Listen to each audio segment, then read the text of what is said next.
தமிழை பொறுத்த வரைக்கும் சிலபஸ் பேஸ் பண்ணி வீடியோஸ் அப்லோட் பண்ணியிருக்கோம். தொடர்ந்து அப்லோட் பண்ணுவோம். அதுக்கான பிளேலிஸ்ட்டும் கீழே டிஸ்கிரிப்ஷனில் வந்து கொடுக்குறேன், நீங்கள் வந்து பார்த்துக்கலாம். ஸோ வீடியோக்குள்ளே போகலாம்.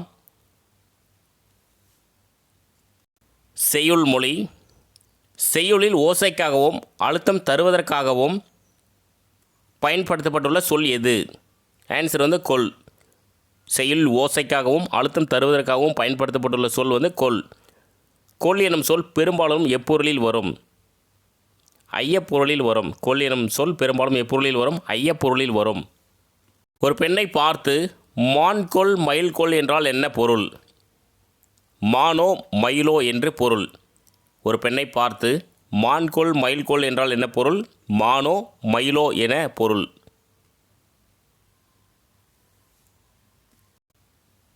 பிழையும் திருத்தவும். முக்கியமான கொஷின் பாருங்கள். சிங்கம் வந்தன, சிங்கம் வந்தது அப்படின்னு வரணும். ராமன் அழுதாள், ராமன் அழுதான் அப்படின்னு வரணும். பறவைகள் பாடியது, பறவைகள் பாடின. அவன் வந்தேன், ஸோ தவறு, அவன் வந்தான். ஸோ சிங்கம் வந்தன கிடையாது, சிங்கம் வந்தது.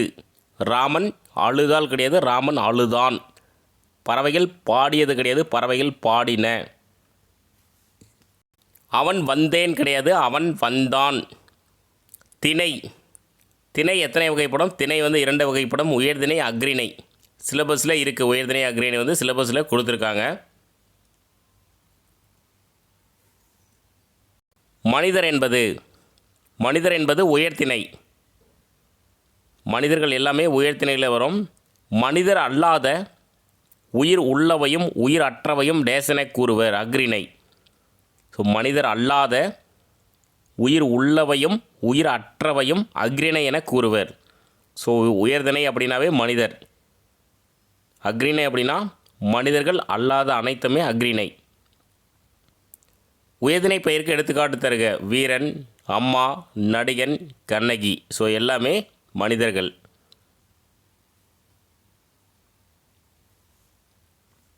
அக்ரிணை பெயருக்கு எடுத்துக்காட்டு தருக. பூ, மரம், பூனை, குருவி. ஸோ இதெல்லாம் அக்ரிணை பெயருக்கு எடுத்துக்காட்டு. அதாவது மனிதர்கள் அல்லாத உயிர் உள்ளவை உயிர் அற்றவை எல்லாமே அக்ரிணை. ஸோ அடுத்து பால். பெயர்ச்சொல்லையும் வினைச்சொல்லையும் டேஸ் பால்களாக பிரிக்கின்றனர். எத்தனை அப்படின்னா 5 பால்களாக பிரிக்கின்றனர். சிலபஸில் இருக்குது. ஆண்பால், பெண்பால், பலர்பால், ஒன்றன்பால், பலவெண்பால். சிலபஸில் டைரெக்டாகவே கொடுத்துருக்காங்க. ஆண்பால் அவன் அண்ணன், அவன் அண்ணன், இதெல்லாம் வந்து ஆண்பால். பெண்பால் அவள் அரசி, இதெல்லாம் பெண்பால். பலர்பால் அவர்கள் இளைஞர்கள், இதெல்லாம் வந்து பலர்பால். ஒன்றன்பால் அது குதிரை, இதெல்லாம் ஒன்றன்பால். பலவின்பால் அவை மாடுகள், இதெல்லாம் வந்து பலவின்பால். ஸோ முக்கியமானது பார்த்துக்கோங்க. ஆண்பால், பெண்பால், அதாவது ஆண்பால், பெண்பால், பலர்பால், ஒன்றன்பால், பலவின்பால். இதெல்லாமே சிலபஸில் டைரெக்டாக கொடுத்துருக்காங்க. கட்டாயம் கொஷின் எதிர்பார்க்கலாம். எதிர்ச்சொல் தருக. ஸோ பாருங்கள், இந்த இடையில இருந்த கோடு வந்து மிஸ் ஆகிடுச்சு. ஸோ ஒன்றும் பிரச்சனை இல்லை. காய், அதனுடைய எதிர்ச்சொல் வந்து கனி. இம்மை, அதனுடைய எதிர்ச்சொல் வந்து மறுமை. இம்மை அப்படின்னா மறுமை. அல்லவை அப்படின்னா நல்லவை, அல்லவை நல்லவை. இன்பம், துன்பம், கனவு, நனவு, இரவு, பகல், கருப்பு, வெள்ளை, பள்ளம், மேடு, மேல், கீழ், இனிப்பு, கசப்பு. மேக்ஸிமம் வேர்ட்ஸ் நமக்கு வந்து தெரியும். பாருங்கள், இம்மை, மறுமை, அல்லவை, நல்லவை. ஸோ இதுதான் வந்து புதுசாக கொஞ்சம் பார்க்குறதுக்கு யோசிக்கிற மாதிரி இருக்குது. மீதி எல்லாமே டக்குன்னு நம்ம வந்து சொல்லிடலாம். So next அகரவரிசை.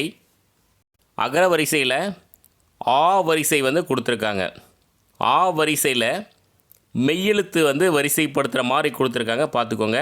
ஆமை, ஆசிரியர், ஆண்டு, ஆடு, ஆத்திரம், ஆயிரம், ஆவணி, ஆலை, ஆறு, ஆர்வம்.